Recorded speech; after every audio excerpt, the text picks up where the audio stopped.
What's going on, everybody? Kalipis Tech here, coming back at you with another video. This is the beginner's guide to the BLU F91 5G. In this video, I'm going to be showing you some different features on this phone to help you get more familiar with the device. Now, if you want to learn more about this phone, be sure to check out my full review of it on the channel. But with that being said, let's get started. Now, the first thing I want to show you is how to change your wallpaper. All you need to do is go to Settings. From here, go to Display. And as you can see, wallpaper right here. And you can choose from your photos, or you can choose one of the default blue wallpapers. Now that was easy enough, but I'm going to show you an even easier and more convenient way to do that, as well as change other things on your home screen at the same time. So what you're going to want to do is press and hold your finger on any blank spot on your home screen, so like right here. And this is going to come up. As you can see, you can change stuff like the widgets, effects, wallpapers, launcher settings, and you can even do this. So real cool, definitely a nice feature to have if you really want to customize your home screen and make it your own. Now, one particularly interesting thing you can do from this menu is actually change the icons of your apps. So to do this, we're going to go to Launcher Settings, and from here, go to Customize App Icon. So as you can see, it's going to give you a list of all the apps you have, and to customize an icon, hit the Edit button right here. It's going to give you an option to choose one of the icons on the phone itself, or even from your photos. So that's a really cool thing to be able to do, and it really allows you to further customize your phone and really make it your own. So as you can see, I changed the Chrome icon. So now if we go back to the home screen, Chrome is right here, and it does indeed have the custom icon I set. Now if you ever change an icon and decide you want to put it back to what it was, go back to that same menu, so press and hold, go to Launcher Settings, go to Customize App Icon, and right here we got this little reset button, so hit this. And as you can see, it's right back to normal. The next thing I'm going to show you is how to change your screen timeout time. This is really useful if you're doing something like reading, or maybe viewing photos, watching a video, and you want to keep your screen on for a longer period of time before it falls asleep. Or maybe the opposite, maybe you don't do a lot of content consumption, and you don't really have a reason to keep your screen on for a long period of time, then maybe you want your screen timeout time to be a little shorter. Whatever the case may be, let's take a look at how you can change it. So first thing we're going to do is go to Settings. From here, go to Display, and screen timeout time is going to be right here in the middle. So right here, screen timeout. And as you can see, you can set it as short as 15 seconds or as long as 30 minutes.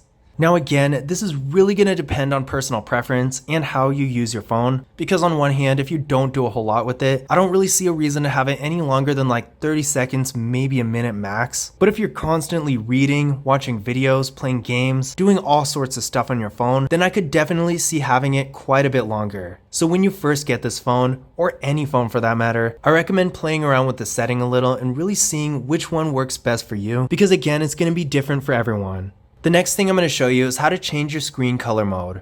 To do this, we're going to go to Settings. From here, go to Display.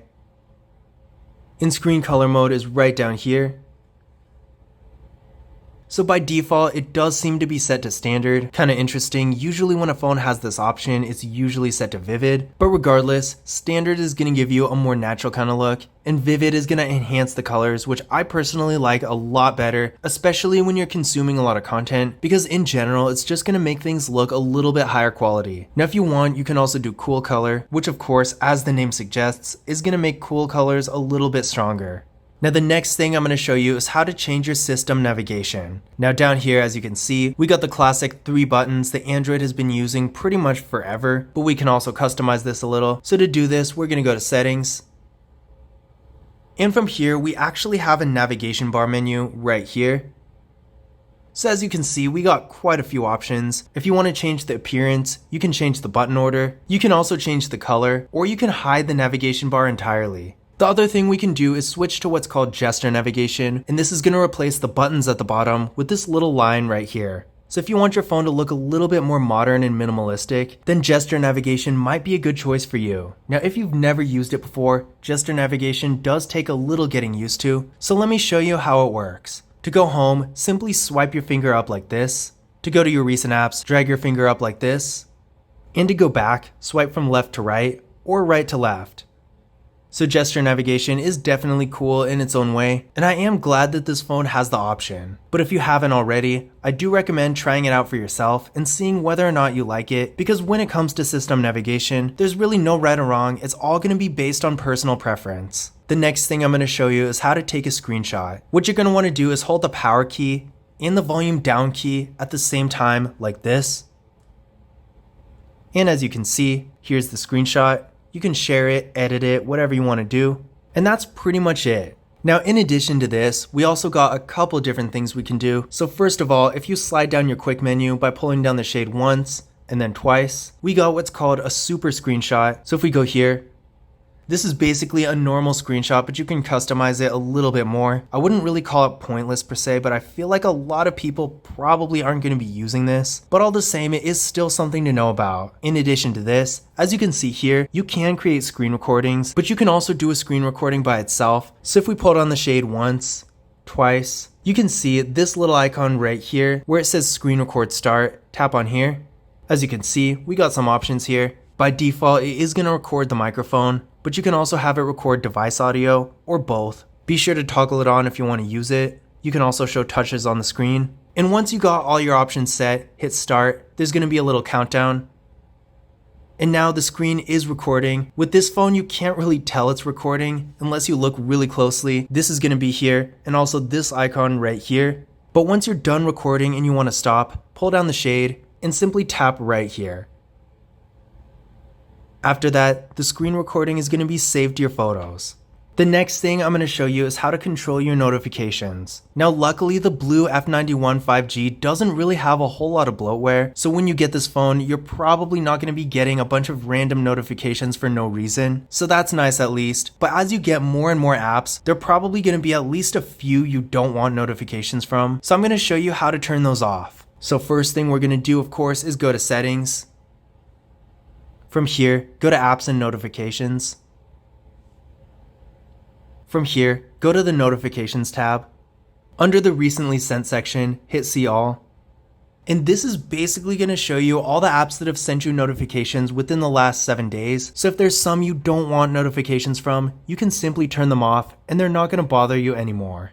Now keep in mind, there are certain notifications you can't turn off. Like I said in another video, NFC is one of them. Now, I've tried everything and I can't get rid of this. I might be wrong, there might be some secret way to turn it off, but as far as I know, you can't get rid of this notification, which is kind of annoying. I'm not a huge fan of how they did this. I mean, at least this phone does have NFC. I can appreciate that, but still it would have been nice if they didn't have this annoying notification up there at all times. But just be aware in case you're wondering. As far as I know, on day one of using this phone, you are stuck with this notification and you can't turn it off. But with everything else, if you have a bunch of different apps, you can turn off their notifications from this menu. Now I'm going to show you some settings for the sounds. So like always, we're going to start by going to the main settings menu.